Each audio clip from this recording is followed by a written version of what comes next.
Another day, another job. It would be nice to find something more reliable one day, ideally with a low mortality rate and paid time off. Instead, Jake and I have made our way through so many career fields that I can barely keep track at this point.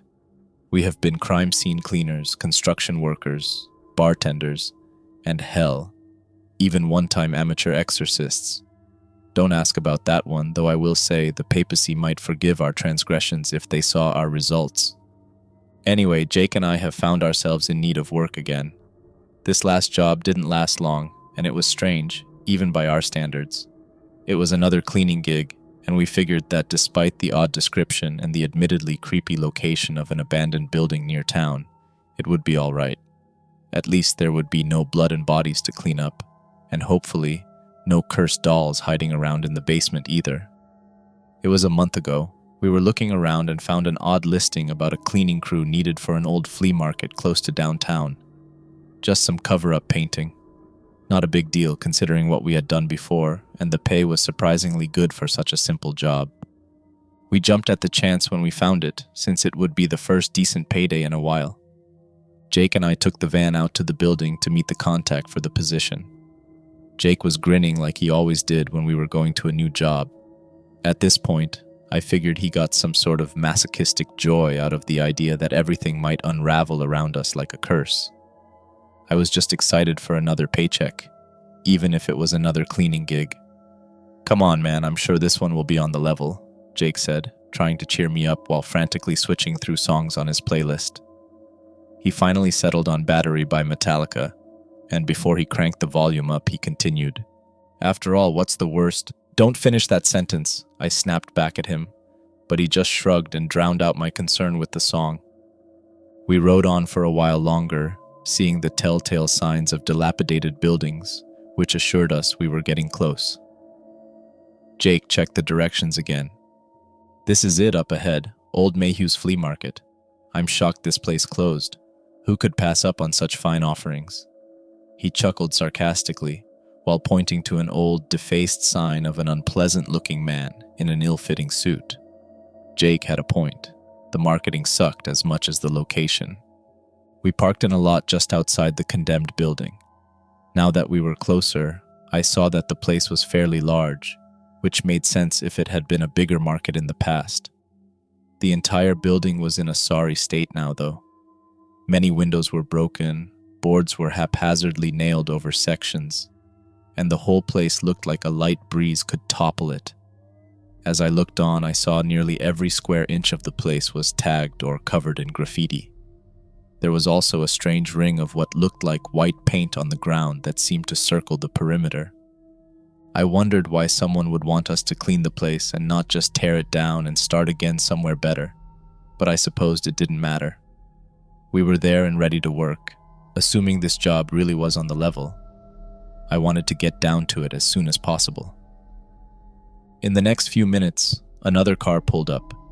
It was a well-maintained, if not a little dated Oldsmobile, still looking sharp, despite its best years being behind it. A tall man wearing a cowboy hat stepped out of the car and walked over to us.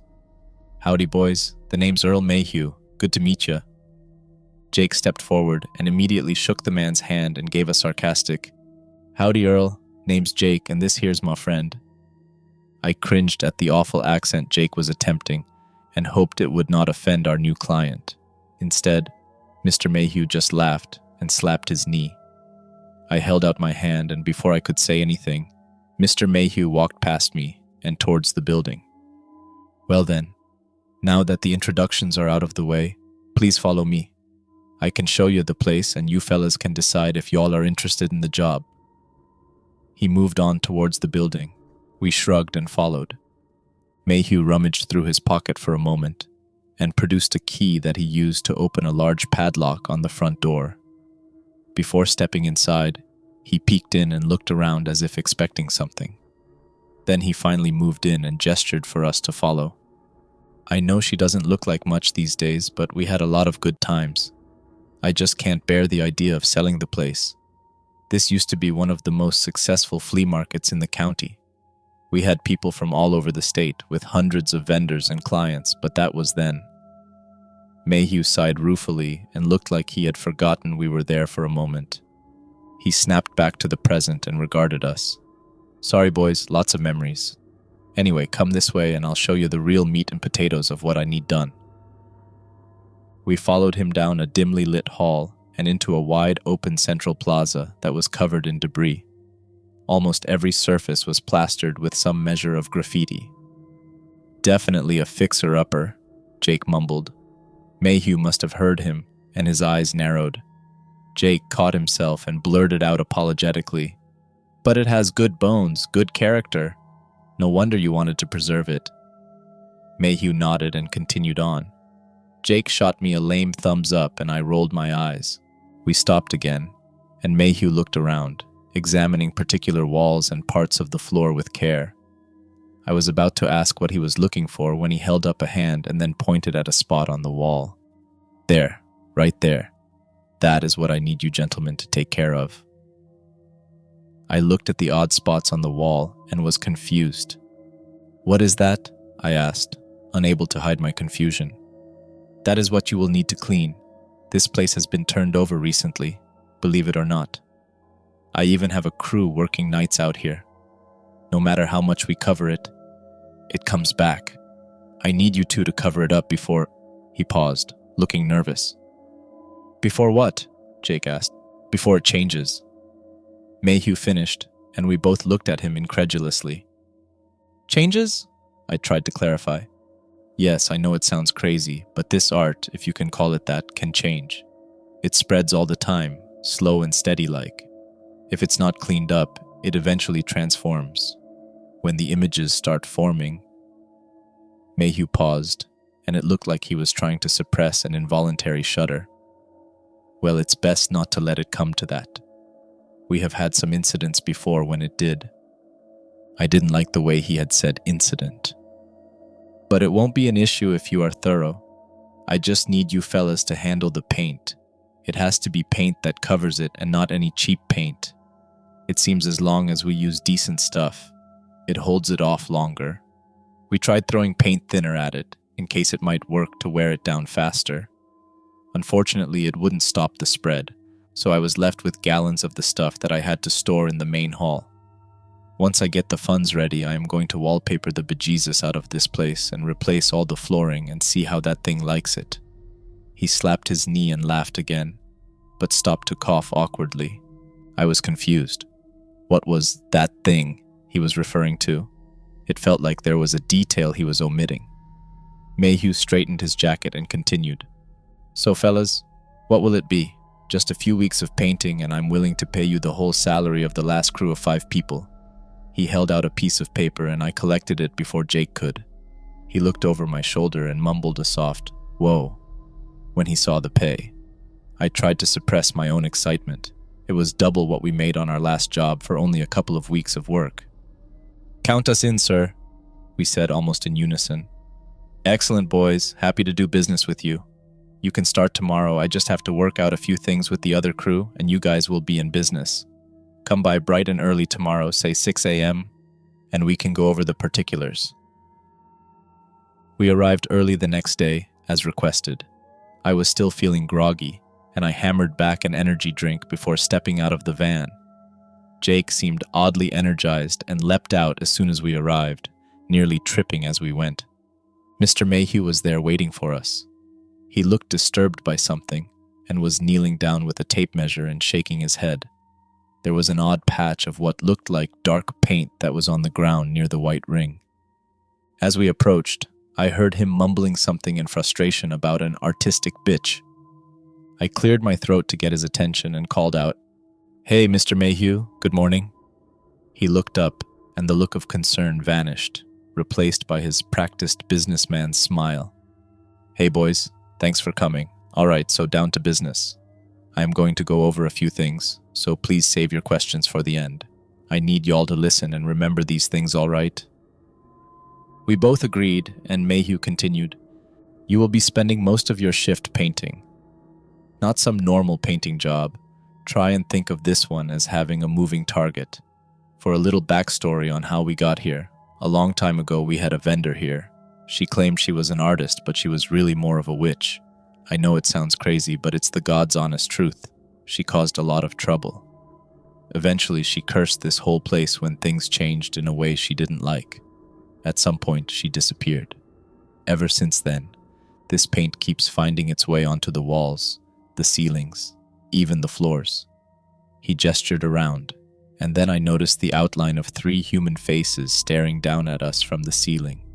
They didn't have features, but the lack of eyes and mouths made them even more unsettling to look at. "Like those?" I pointed up above us, and Mayhew looked up and cried out, "Oh, Jesus Christ, yes, like that. Let's step out of here for now, fellas."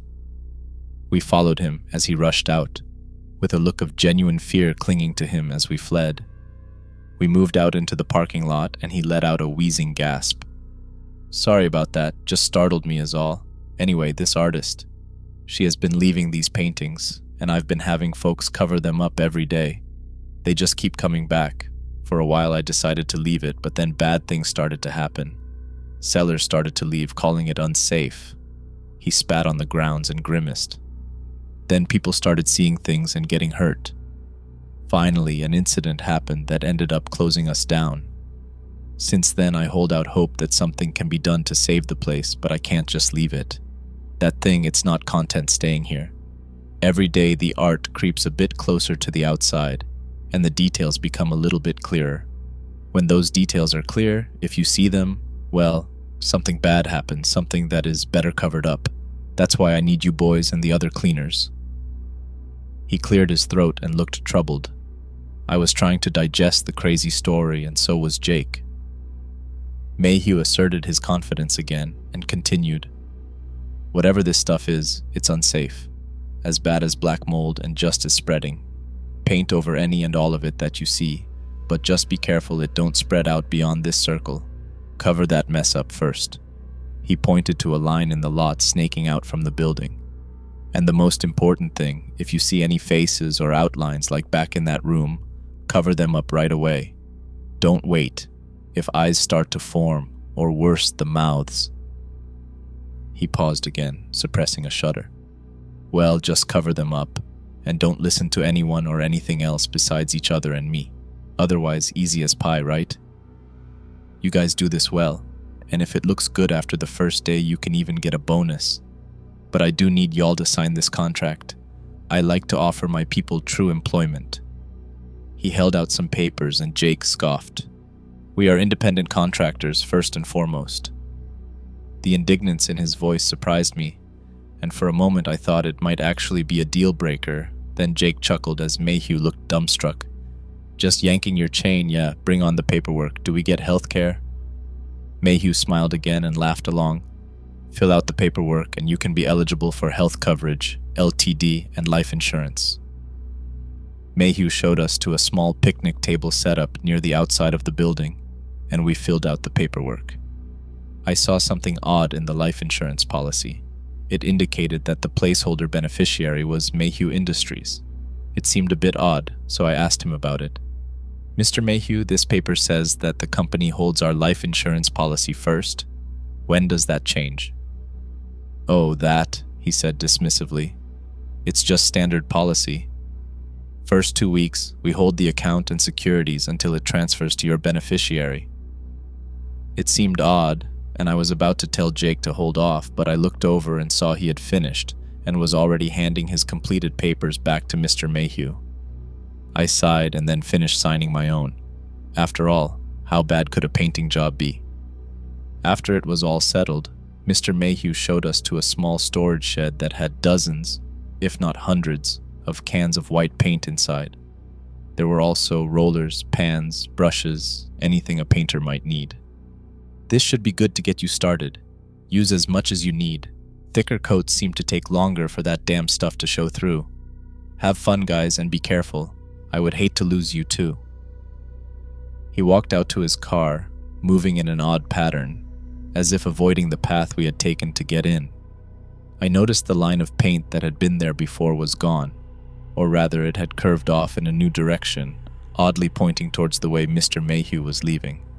I ignored the eerie sight and asked Jake, "Are we worried about that last thing he said? About losing us too?" He shrugged. "I don't know. But what I do know is I call not it for painting over the creepy face ceiling. He nearly doubled over laughing, and I held my face in my palms. I could already tell this would be as exciting as watching paint dry.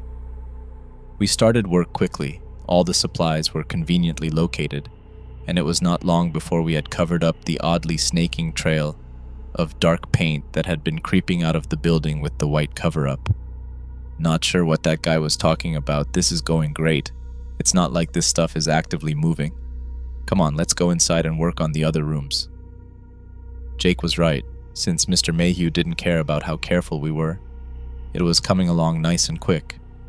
We opened the front door and nearly fell back in unison. There, inside the entryway, which had been a fading white just an hour ago, now showed murals of dozens of people and dozens of empty faces in that streaking black paint, all of them looking at us from the walls, ceiling, and even up from the floor. Okay, so that's not ideal, I mumbled as we observed the impossible change. The new paint glistened and seemed to have an eerie aura, like it had only stopped moving because we had arrived to look at it. Well, shit, Jake exclaimed. Always has to be something, though at least the old guy was honest with us. Seems we just need to cover this stuff up, or at least do as much as we can. So let's go. Suddenly, he rushed forward with a paint roller in hand and dragged it along the surface of one of the new paintings. I couldn't be sure, but I thought I felt a disturbing sense of pressure build up when he covered the area where the eyes and face of one of the images had been. I was disturbed, but in the moment I managed the same resolve Jake had. We were there, we had seen crazy stuff before, and we needed the money. I took a deep breath, opened a fresh can of paint, and got to work. At the rate we were going, we could get a lot done by the evening and get that bonus. But we were wrong, so wrong. Nearly 10 hours had passed, and only one room looked complete. Jake and I were reluctant to leave the room unattended, since we both suspected that as soon as we did, the insidious black paint would come washing back in to undo all our work. This is crazy, man. What the hell is going on? Some kind of haunting to wreck this guy's resale value. I mean, at least it's not attacking us, but it just keeps undoing our goddamn work. Jake shouted at the wall and kicked a can of paint towards the corner he had just finished. It was already starting to show new black streaks beneath the surface. I know this feels hopeless, but we get paid by the hour, so even without a bonus, the money is still good. Come on, I think the evening shift should be here soon, I said, trying to reassure him. We left our supplies in the hall and walked out to the parking lot. As we neared the exit, we heard a voice shout from outside. "Nathan, where are you? You need to get out of there. It's not safe." Jake and I looked at each other, confused.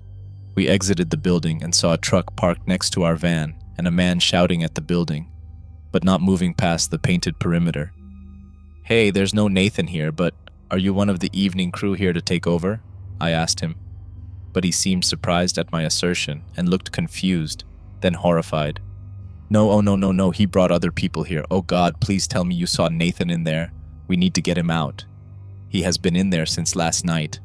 "Whoa, slow down, dude," Jake said, trying to reassure the panic-stricken man. "We have been painting all day here, and your friend's not inside. We would have seen him. Who are you and what's going on?" Mayhew said a night shift would be here to take over. The man took a deep breath and spoke in a strained whisper. "My name is Roger. Nathan is my friend and fellow painter. We were hired to paint over the weird art in this building by Mr. Mayhew. That was what we were doing, until something happened last night. Nathan did not get out. Something happened and I can't remember." He looked confused, then frightened again as he struggled to recall. "I don't know what happened. When I woke up, I was back home. I tried to call Nathan, but he didn't respond. Then I started to remember things, flashing images, faces, and Nathan staring at a wall with his eyes all messed up. I don't know what the fuck is going on, but we need to get him out of there now." Before we could ask him another question, Roger forgot his apprehension about the paint perimeter and bolted past us, shouting for his friend. "Shall we?" Jake smiled and ran after the screaming painter, back into the haunted building to look for his friend. I groaned and then followed him. As soon as we made it into the building, something felt off. The smell of fresh paint was stronger, but it also had a bizarre acrid tinge, like something else was in the air. I looked with disturbed fascination at the areas we had just painted over and saw the black tar-like fluid oozing down the walls. Jake ignored the disturbing sight and rushed ahead, trying to catch up with Roger. I caught up with him around a corner, but Roger was nowhere to be seen. Suddenly, there was a shaking in the building's walls, and we retreated back to the front door, fearing a structural collapse. After a tenuous moment, I looked at the front door. There was a snaking line of paint emerging from the ground and merging into an inky black canvas that had erased most of the door's features. It was so much worse, actually seeing the paint move. It was like a living creature, and watching it gave me a terrible headache. Jake was staring at it too, a little too intently. I shoved his shoulder, and he blinked and shrugged off the effect. "Let's prop the door open," I suggested. I didn't like the idea of this image forming on the door and being stuck in here with it. I pulled at the handles and the door held firm. There was a disturbing squishing sound, and suddenly I fell back, gasping as a living portrait of a face opened its eyes and looked back at me from where the plain door had been. I was horrified, but oddly mesmerized by the shifting patterns in the faces. I knew I shouldn't be looking at it, but how could I not look at something so miraculous? I started leaning closer to the face. I needed to see more. Suddenly, a hand fell on my shoulder and I was pulled backward and onto the ground, landing hard and snapping out of my daze. "None of that possession shit, man. Don't look at the thing. Come on, let's try a window or something. This place is fucked, and whatever's happening, I don't want to be stuck here," Jake whispered. I staggered to my feet and shook my head. I almost looked back at the undulating face on the door, and I swear I felt some invisible hand reaching out to touch my mind. I shuddered and backed away. We found a window, but it was black on the other side. I had a bad feeling about what that implied. Suddenly, Jake was next to me, holding a brick he had scavenged from somewhere and readying it. "Here's hoping," he said, while hurling it at the glass. I was happy to hear the satisfying sound of shattering glass, but horrified when instead of daylight coming in, waves of black paint began pouring from the window. "Are you kidding me?" Jake shouted in disbelief. "Come on, let's get away from this one. Maybe if we find those other guys, they can tell us what the hell is really going on and how we can get out," I said while moving on. Eventually we heard something near the west wing and followed the dark halls to it. It sounded like low, muffled gasps of pain, and when we emerged into the room, we saw something horrifying. Roger was there, splayed out and cut open by something. His body was positioned like a morbid statue, and a terrible wound was gouged into his torso, which looked like it had almost disemboweled him. Horrifically, he seemed to still be alive. We approached slowly and he mumbled a weak groan of agony. "Holy shit, what happened here?" Jake managed to spit out, and I echoed the sentiment. We got closer, and Roger's eyes finally rolled forward out of the back of his head and faced us. He groaned and mumbled, and we could tell he was trying to speak. "Go. Not safe. Nathan is here, but something else." He fell silent, but his eyes remained open. He was dead. "Oh hell, man, what happened to him?" Jake asked in a panic. I had no idea either and was trying to reconcile just what we had seen. We looked around in paranoid confusion when we heard something that terrified us even more than the silence. Footsteps. "Did you bring the insurance?" I asked Jake in a terrified whisper. There was a long pause while I looked at him and my heart sank. "I did, yeah. It's just in the van," he said while flashing a pained smile. "Of course," I groaned, not really knowing if having a gun like the insurance would help against sentient paint and whatever things were at work in the building. "Well, come on then. We can't stay here. Let's try and find a way out." Jake nodded, and together we crept out of the room, leaving the bloodied body of Roger behind us. We found another window and I didn't see any shifting, monstrous visage behind it, so I figured that was a start. I found a large piece of rebar nearby and I hefted it up. "Nice, man, let's give it a shot." "Crack it open," Jake whispered. I held the bar and swung as hard as I could. Glass shattered, and the darkness behind the glass gave way to a more natural glow of twilight. We could get out this way. I used the bar to clear the glass out of the frame. It was a tight fit, but I figured we could both get out of the building and this lot before calling Mayhew and telling him the bad news. Just as the way was clear and I was pulling myself up and out of the building, I heard footsteps again. I looked down the hall and saw a figure emerging from one of the adjacent rooms. There was a low, groaning, creaking sound, like the rusty hinge of a door. The terrible sound echoed as the figure walked along in what looked like pain. "Shit, move, move, move!" Jake shouted at me, and I hoisted myself up just in time to meet a dark wall of human faces. I sat there straddling the wall and looking in disbelief and horror as the tortured faces of dozens of people stared back at me. All as one, they wailed a pained cacophony that nearly ruptured my eardrums. I fell off the windowsill and landed hard, but the pain in my body from landing was secondary to the pain in my ears. The awful sound those monstrous half-faces bellowed stunned me. I stared up dumbly at the broken window as if expecting them to be gone, but the leering faces looked down at me, and I swear they started to laugh.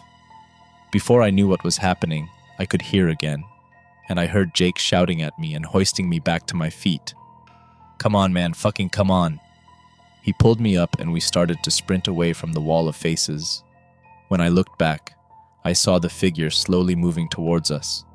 A faint glow of inky tendrils trailed behind him, covering the walls, floor, and ceiling with more of the terrible paint. We rushed on, but the path led to a large double door that was padlocked and barred. "Oh shit, what now?" Jake said, struggling for words and as scared and desperate as I was feeling. My mind was finally recovering, and I noticed we passed 2 doors on our attempted flight from the building. "This way," I told him, as we moved reluctantly back towards our pursuer. We ducked into one of the rooms and closed the door just as I heard the awful creaking and groaning sound getting closer.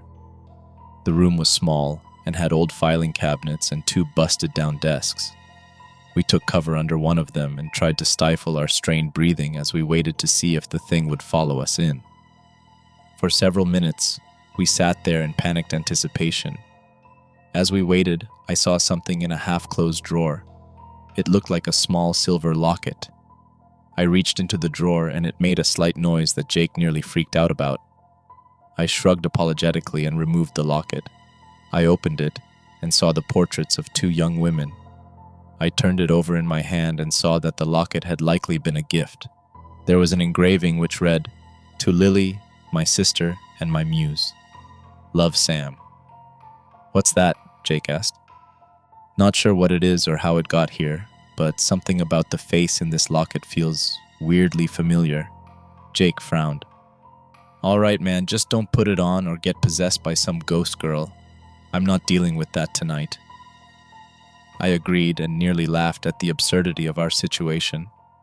For a moment I thought it might be safe to leave, that maybe we had given our pursuer the slip. I was just about to stand up when the door handle rattled. The door opened with a terrible creak, and we both knew that thing was in the room now. The smell of old paper was replaced by the sickly sweet smell of something rotting, as well as the strong fumes of fresh paint following close behind. I couldn't bring myself to look over the desk. It was in here now. Jake sat next to me, shivering, but trying to stay silent too. His eyes bulged suddenly, and I stole a glance at what he was looking at. It was a snaking tendril of paint that moved past the desk we hid behind and slowly climbed up the adjacent wall. We heard shambling steps in the room and a terrible gasping sound like a person struggling to breathe. Eventually, the paint on the wall began to take shape and form into the silhouette of a face. Jake shook his head and closed his eyes. I knew we shouldn't look, but if we stayed in place, we would have no choice but to. I had an idea then. It was a bad idea, but we were in trouble if we didn't do something. As the face began to form, I knew whatever it was would see us, so I leapt forward and put my back to the face to try and cover its eyes. My plan would have worked, but I tripped and stumbled, knocking a small stack of papers over in the effort. I held my breath, but I heard the footsteps getting closer again. I knew the thing was too close. I had to do something. I jumped up and shouted, "Nathan, wait!" The figure stopped moving and stood looking at me.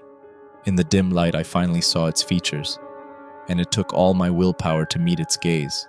It was a person, a middle-aged man, bald and with a thin beard. As for eye color, I couldn't tell.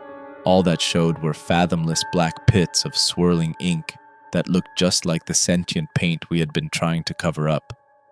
Whatever was happening to this place, it seems to have possessed one of the cleaners, and I had no idea what I was really looking at just then.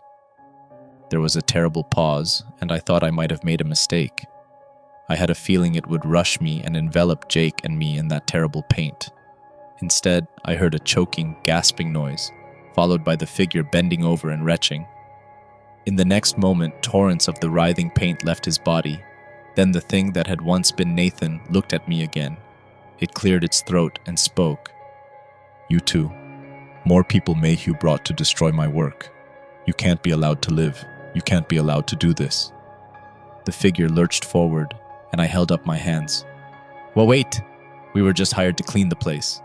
The thing reached out its arms, and snakes of paint began to unfurl and reach out. I thought we were dead, but I reached for the trinket I had just found and held it out. "Wait, was this you? Please tell us, who are we really speaking to?" The thing stared at me for another moment, then at Jake as he silently rose to look at what was happening. "Where did you find that?" it rasped. Oddly, the thing's voice softened after seeing the locket. "Yes. My name was Samantha Gardner. I used to work here selling paintings that my sister Lily and I would make. The people loved our work, and for a long time this was a joyful place. Then that lecherous bastard Mayhew bought it and started extorting all the vendors. He started raising our rent for no reason, kicking vendors out who had been here for years, just because they would not kiss his ass. Worst of all was what he did to the female vendors. After a while, enough of us got together and tried to get him ousted, but he took things to an extreme. He knew I wouldn't let it go. He invited me here to talk it over and try to come to an arrangement, then he killed me. My sister was horrified. She tried to get the police involved, but they couldn't prove anything. Mayhew ensured it all looked like an accident. I thought it was over, I was dead, but somehow Lily used her paints to bring me back. I don't know how it worked, or how I'm here again, but what I do know is I will get that bastard for what he did to all of us. Hey, ghost man, or lady, we only took this as a temp job. Mayhew sucks as far as we are concerned. He didn't tell us any of this, so do you think if you let us go, we could, I don't know, maybe rough him up for you or something? No need to hurt us, right? Jake asked. The figure paused for a moment as if considering. There was a brief glimmer of hope, but my heart sank when the figure shook its head. No, I'm sorry, you are too valuable to me as vessels. The others couldn't leave. This one is too broken. I don't need to trust someone who works for Mayhew when I can just wear them. Don't move. It's less painful if you don't resist. The creature staggered towards us again, arms outstretched, the terrible paint bleeding from its mouth. I pulled Jake away as a gout of black paint sprayed out from the thing and nearly covered him. We recovered quickly and burst out of the room, running away as fast as we could. I looked around as we fled and saw that the walls were covered in more of the paint. It was dripping from the ceiling now, like blood from a wound. We rushed back through the main hall and witnessed a horrifying sight. The walls were lined with more of the black paint. In each surface, the faces of the dead writhed in different states of decay. The sentient paint surged and writhed over everything like a canvas of lost souls. We had to get out, but we knew that thing was still after us. I had another idea. It was a bad one, but we didn't have many options. Jake, do you have your lighter? Yeah, man, why? What's the plan? He handed it to me. I considered just how crazy the idea was, but resolved to go through with it when I realized what might happen if we waited. Well, if this is like one big painting and the canvas is keeping us in, why not burn our way out? We have gallons of paint thinner in the hall that Mayhew left, and a light source. I trailed off, and Jake's look of concern changed to a manic, hopeful smile. It's crazy, dangerous, and stupid. I love it. Let's go. We printed back to the front door, ignoring the terrible wailing coming from the images all around us. We got to the front door and saw the drums of paint thinner nearby. "Throw some!" I called out to Jake. He doused the door with paint thinner, splashing it everywhere since his eyes were closed, and he didn't want to look at the terrible faces that screamed back at him. "Back up!" I shouted to him, and he stumbled back a few steps. I opened the lighter, struck a flame, and crossed my fingers. I threw the lighter, and after a moment, there was a burst of light as a small fireball flared into life. The stench of burning paint and charred wood was horrible. The faces melted away, then the paint, then parts of the door, as the fire spread quickly from surface to surface. "Now we just have to get out of the burning building." I laughed as we saw the smoldering door. Suddenly, a terrible wail echoed through the hall, and we saw the twisting form of Nathan being carried aloft by a small wave of living paint. The puppet thing spoke in the enraged voice of the slain painter. "You pathetic, monstrous savages, what have you done? My work, my life, you will burn it all down. There will be no justice for us all, no future, no more art." I almost felt bad for the rambling specter, until the horrible face contorted in a rictus of hatred, and the thing shrieked and charged at us. We had to go. I looked to Jake, and he nodded. We both leapt at the burning door, feet outstretched in a synchronized kick. The door smashed open, and we tumbled out into the cold night air. We gasped at the fresh air and scrambled away from the burning building. The paint monster continued wailing, but could not follow us through the veil of flame. As we watched it burn, we saw the outside tendrils of paint begin to wither and dissipate, despite the lack of touching flame. "Should we call 911? Jake asked. I considered it for a moment, then heard the shrieks inside of whatever still lingered. "Nah, let it burn for a bit." We sat and watched the inferno for a while, before we heard a car approaching and saw it was Mr. Mayhew. He jumped out of his car, and his face was pale. No, my building, what happened?" He stomped over to us angrily, and Jake looked ready to engage, but I held a hand out to stop him and spoke first. "So I think a few details were omitted about this project, but I'm guessing we were not supposed to find out before we got turned into demonic meat puppets by the ghost of an artist you murdered." Mayhew looked shocked that I just said it out loud. I followed up and pressed my assertion. "And you thought we would die in there like the others? What was the insurance policy you had for Roger and Nathan? Was it a lot? How much was ours? Hopefully it was on par with whatever you will get for this place burning down." I flashed a sarcastic smile, and he fumed. Mayhew looked indignant and started to respond. "No, it's not like that. The job needed to be done to keep me." He stopped and corrected quickly. "I mean to keep the business safe. The money just helped cover the expenses. It's not my fault they couldn't listen and stay safe." At that point, Jake was done with words, and just as Mayhew was looking smug at his own sense of superiority, Jake punched him hard in the face. The big man staggered and fell down. Jake was about to follow up, but I held him back when I saw Mayhew had drawn a gun on us. He looked up at Jake with a bloody nose and hatred burning in his eyes. "I ought to kill you for that, but first responders are probably on the way, and it wouldn't look good for the public. Plus, I think the fire may have contained it. I never thought to try before, since I couldn't be sure. Didn't want to let it out, but I think it's gone." He looked around and smiled. "So I will let y'all leave. But if you so much as say anything about this, I swear I will." I interjected, pulling Jake away from jumping at the man again. Yeah, we won't. Go to hell, you greedy son of a bitch." I pulled Jake away and took a few steps back from Mayhew, who huffed and put his gun away. He mumbled something about lawyers and got back in his car. "We just going to let this murderer get away like that?" Jake said indignantly. I felt an odd tingling in my pocket and removed the silver locket. I looked at it and smiled. "No, it's fine. He can leave, but he won't be escaping justice this time." Jake looked confused as I bent down to collect a small scrap of paper that lay by his feet. I wrapped the paper around the small locket and felt a disturbing sense of energy. I broke into a run and moved quickly to sidle up to the Oldsmobile as Mayhew was departing. I slipped the small fragment of paper into the seam of his trunk right before the car sped off. Jake ran up, looking confused. "What was that?" he asked. I held up a hand and pointed to Mayhew as he drove away. I watched with a smile as lines of black paint started emerging from his trunk. Jake saw it too, and his eyes went wide. "Wow, man. That's going to be a fun reunion." I nodded my head silently.